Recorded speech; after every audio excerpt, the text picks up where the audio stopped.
Hello and welcome.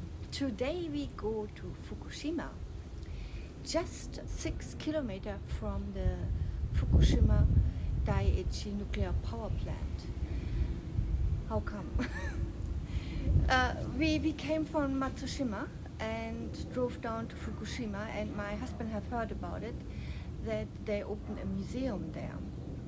And on the highway, you just imagine it was still when all the border were closed, we met some American tourists, stopped by at the service station in Fukushima, and then the next what we saw is how high is the radiation on the side of the road, and after that there was a sign for the museum, the disaster museum.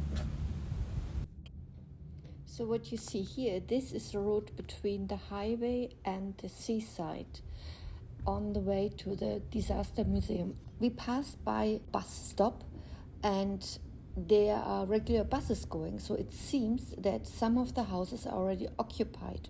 Also, you can't really see from outside which house is occupied, which is not. Lots of workers, they are doing decontamination work, which is explained in detail in the museum.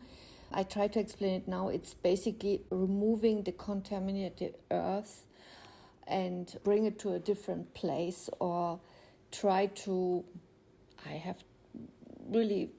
mix it up with not contaminated earth. I'm not really sure about the details of the work, but so far they seem to be very successful because the radiation levels went down. I found something on the Japan Guide.com. The no entry zone around the nuclear plant makes up less than 3% of the prefecture's area. And even inside most of the no entry zone, radiation levels have declined far below the levels that airplane passengers are exposed to at cruising altitude. Earthquake and nuclear. This is Fukushima Museum, earthquake and tsunami memorial also at the same time.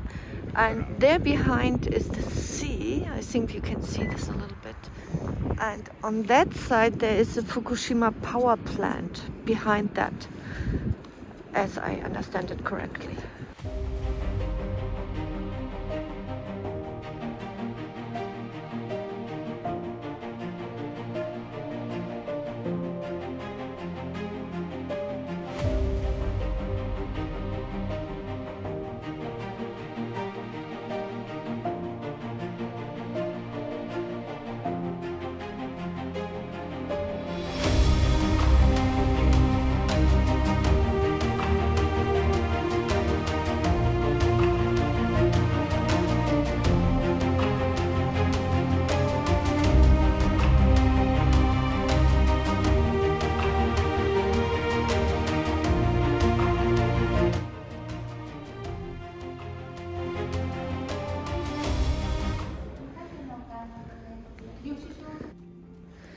There's the English corner, but they don't have German, no?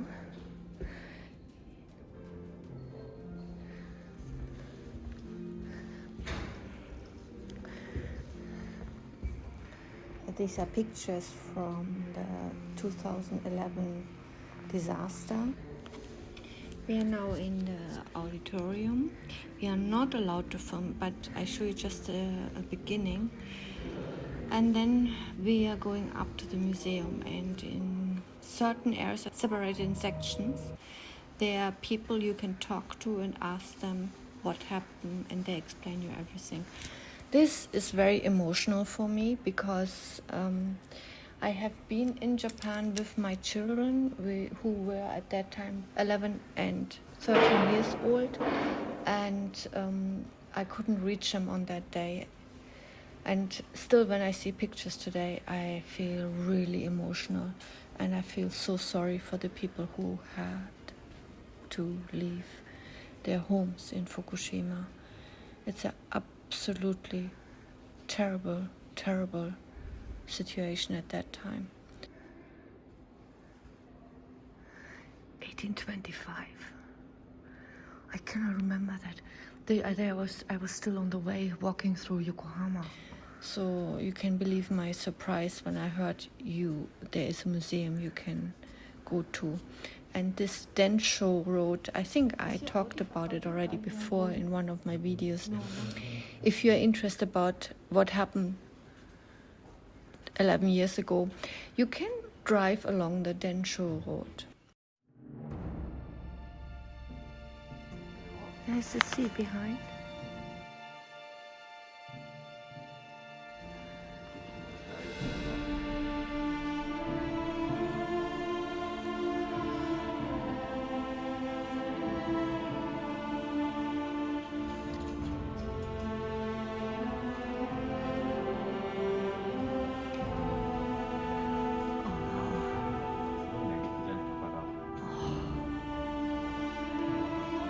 So much stress for the people.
This museum is well organized. From the theater, a roundabout walkway will guide you to the second floor, and on the way there are the stages of the disaster when it started. And then you will be in darker rooms where there are interactive boards, and you can click on it and see what happened under that topic. And slowly you will come to an exhibition where clocks from schools exhibit. They show the timing of the tsunami. They show you the nuclear power plant in a miniature exhibition.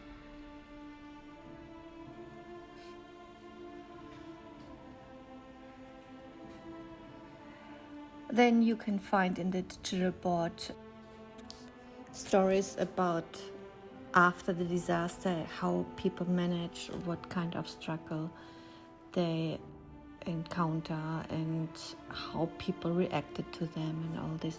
Very, very interesting. An old blackboard from a school which was hit by the tsunami is exhibited. Then you can see how they decontaminate and which places in Fukushima and further up.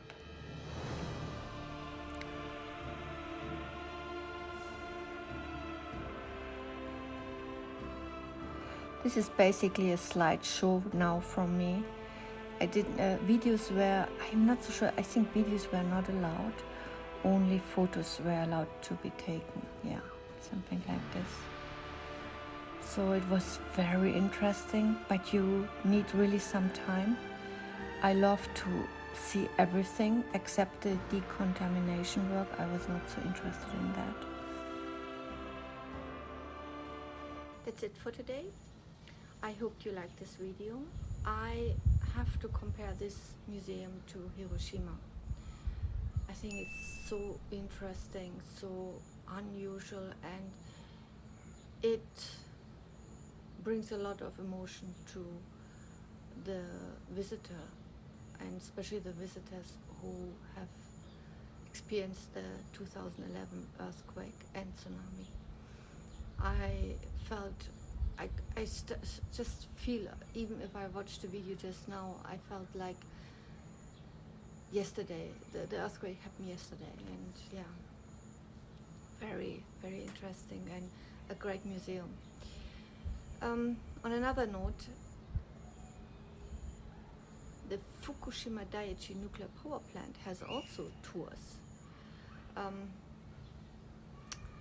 This is, of course, a little bit questionable, but there seems to be to think that it's safe, and people seems to visit the nuclear power plant, maybe for news reporting or other things. I don't know. We haven't been there. I don't want to go there in the next 10 years, or maybe after that, but still, I don't know. For me, this is, I'm not so interested in it, and secondly, yeah, I'm not so sure. Okay, I see you in my next video. I think I will post every month 1 or 2 videos. More I'm not able to do in the moment. But I see you then. Bye!